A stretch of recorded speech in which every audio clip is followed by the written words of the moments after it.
Hey everyone, Tony George, DocSports.com, Friday update. Free NBA play coming your way. Had six in a row in the free plays and dumped two, last two. So we'll get you one in the NBA where we're red hot today, and we got a big day in the NBA today very quickly.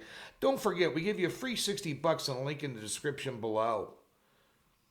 You got a 7-unit top play tonight in the NBA on a doubleheader. Love the NBA tonight. Won last night with ease. 11-5 run.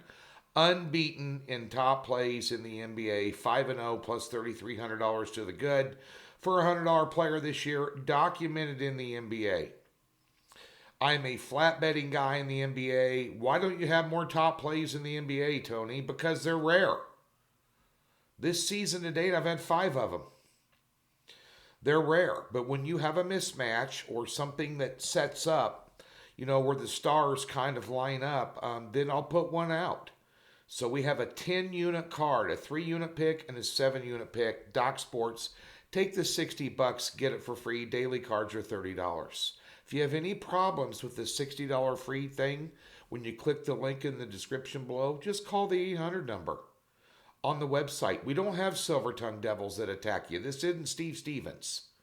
This isn't some, we got the Super Lock and Millennium with, Vernon Croy, and we'll combine that with another guy, and we'll give you a special deal, and they're all doing, games of the year, blah, blah, blah, blah, blah, blah, blah.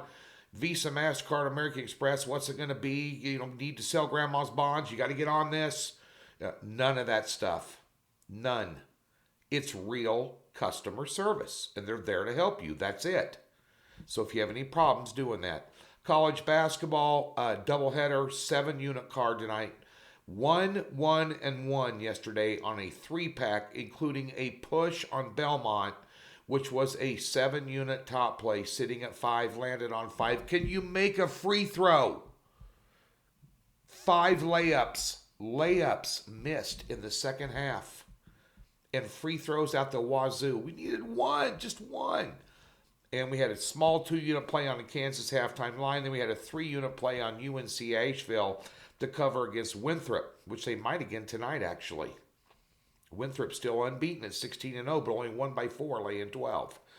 So we end up with just basically a 1-unit gain on that card yesterday, but 6-1-1 in college basketball plus $1,780 this week. Since we took a step back and did a reset, so we're very pleased with that. Would have loved to see Belmont come in last night. PGA Day cashed. Took Patrick Reed over Ricky Fowler. Oh, Reed's just leading the tournament. Beat him by 6 strokes. Doubleheader today. Round 2 head-to-heads. NHL cashed again. 10-5 on the year. In the NHL, low volume, best bet on the board, bet it.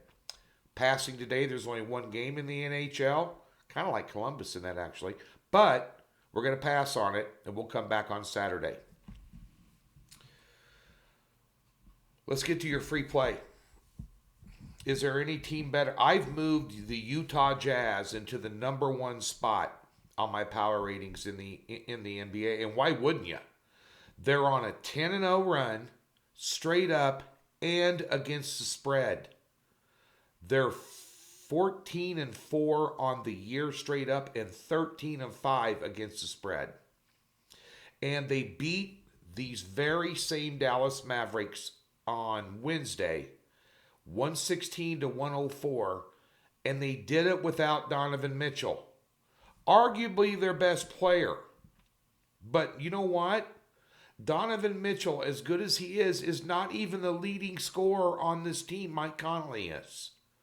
But the key in this game is Dallas's inability in the paint to stop Gobert. He had 29 the last game. Jordan Clarkson comes off the bench and scores 31 for Utah, and Utah has a bench. And I've told you this 1,000 times, and I'll tell you 1,000 times more. One of a very crucial handicaps when you're looking at NBA games is bench scoring. Dallas is deplorable. Yeah, you got Doncic. Porzingis is coming back. He had 18 the last game. Hardaway had 19, and Doncic had 30. And the rest of the team, no one scored double digits. In the last game against Utah. Utah Jazz laying around 4 in this one.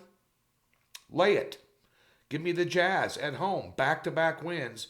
Dallas is just underachieved. They had high expectations, and I personally thought they were going to be really good. Now, I didn't know the Porzingis injury, and they've had various injuries throughout the season, which has held them down. But they just don't have the offensive chemistry right now to match Utah. And Utah and they're Quinn Snyder's done a great job. This is a very, very well coached team. You know, if you're not taking notice of the Utah Jazz, and I believe I've done other videos on these guys for you this year, if you're not checking out the Utah Jazz, and you're not watching the NBA, because this is a team that can contend and beat the Lakers, the Clippers, some of the big boys here in the West. This is Denver. This is a team that you got to go through to get anywhere. It's a good basketball team. Lay it tonight. They get over on Dallas again. Back at you early Saturday morning with some free college basketball. Come over, get yourself a 7-unit winner tonight in the NBA.